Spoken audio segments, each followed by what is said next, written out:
इसलिए जरूरत पड़ेगी तो प्रधानमंत्री का पुतला फूंक देंगे, मुख्यमंत्री का फूंक देंगे, राव इंद्रजीत का फूंक देंगे।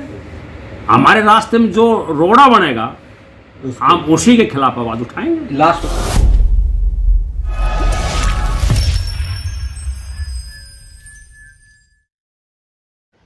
नमस्कार, आप देख रहे हैं तहलका हरियाणा, आपकी आवाज़।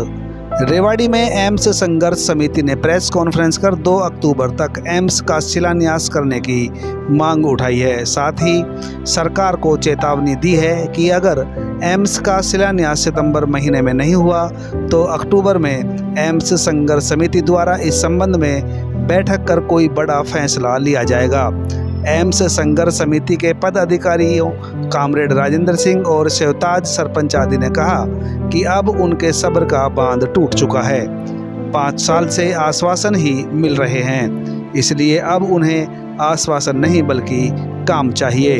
हालांकि माजरा भालकी में देश के 22वें एम्स के बहुप्रतिष्ठित शिलान्यास समारोह के लिए आधिकारिक तौर पर कोई तारीख घोषित नहीं की गई है, लेकिन जिला प्रशासन ने इसकी तैयारियां शुरू कर दी हैं और 23 सितंबर को एम्स का शिलान्यास प्रस्तावित बताया जा रहा है।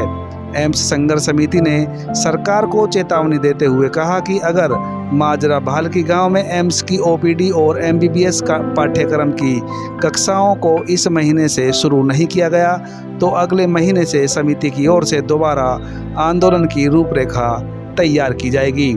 हमारे संवाददाता राजेश शर्मा ने शिवताज सिंह सरपंच और कामरेड राजेंद्र सिंह एडवोकेट से बात की, जो एम्स संघर्ष समिति के सदस्य भी हैं। तो आइए सुनते हैं उन्होंने क्या कहा। निराश इसलिए है, जब 1 नवंबर 1966 को हरियाणा की स्थापना हुई थी, जब से तो ये SYL का मुद्दा उठा रहे हर चुनाव में। उनकी आख्या में नदियाँ बह जाए नेता के, चाहे कोई सी भी पार्टी का हो। आज तक पानी आयो। सैनिक स्कूल 40 साल होगी, एक +2 लेवल का स्कूल, कोई बड़ा स्कूल नहीं है, +2 लेवल का स्कूल 40 साल बाद आया। बिनोला में यूनिवर्सिटी प्रधानमंत्री शिलान्यास करके गया था, आज तक ईंट लगी। तो जब तक हम जनता अपनी आवाज़ खुद नहीं उठाएगी, इन जनप्रतिनिधियों को कोई असर नहीं पड़ेगा। और ये अपने वोट लेकर जरा अपने बिल में बढ़ जाएगा, फिर 4 साल बाद फिर निकलेगा। यही डर है कि इलेक्शन के चलते तमाम प्रोसेस किया जा रहा है, एक बार होने के बाद भूल जाएंगे। बस ये 1 साल पहले निकले से अपना बिल में आसी जनता से, इनको कोई साहूकार को ना कोई मतलब को नहीं। जिम्मेदार किसको मानते हैं? जो जनप्रतिनिधि हैं उनको मानते हैं हम तो। एम्स का निर्माण को राजनीति का फुटबॉल बनाया जा रहा है कि इसको वेट किसको मिलेगा, क्रेडिट किसको जाएगा। अगर सरकार ये सोचती है कि इसने करवाया, ए ने करवाया तो क्रेडिट वो लेगा, बी रह जाएगा, तो सरकार इसको एक राजनीतिक का गेम बना करके हो सकता है कि इसको इस तरह लटकाए रखे, परंतु जनता की बलि नहीं देनी चाहिए, जनता की जायज़ मांग को नहीं देनी चाहिए। सरकार, केंद्र की सरकार को कदम उठाने चाहिए, यहाँ ओपीडी एमबीबीएस क्लासेस शुरू करनी चाहिए और शिलान्यास कर देना चाहिए। यहाँ क्रेडिट का सवाल नहीं है, यहाँ जनता के मुद्दे का जुड़ा हुआ सवाल है। ये वोट की फसल काटते रहेंगे, पहले भी काटी, आगे भी काटते रहेंगे, जनता का इससे कोई संबंध नहीं है। हमको एम्स चाहिए।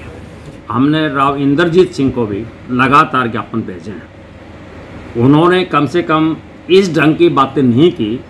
हालांकि ये ठीक है कि इसको आगे बढ़ाने के लिए उन्होंने गंभीर प्रयास नहीं किए जो करने चाहिए थे, ये हम पब्लिकली कह रहे हैं, इसमें कोई दो राय नहीं है, परंतु उन्होंने इस तरह की बातें नहीं की जो औरों ने की है। तो इसलिए एम्स संघर्ष समिति किसी राजनीतिक नेता की जेब की चीज़ नहीं है। इसमें बहुत किस्म के लोग हैं, अलग अलग विचारों के लोग हैं, एक मुद्दे को लेकर के हम संकित हैं। तो इसलिए जरूरत पड़ेगी तो प्रधानमंत्री का पुतला फूंक देंगे, मुख्यमंत्री का फूंक देंगे, राव इंद्रजीत का फूंक देंगे। हमारे रास्ते में जो रोड़ा बनेगा हम उसी के खिलाफ आवाज उठाएंगे। लास्ट क्वेश्चन है,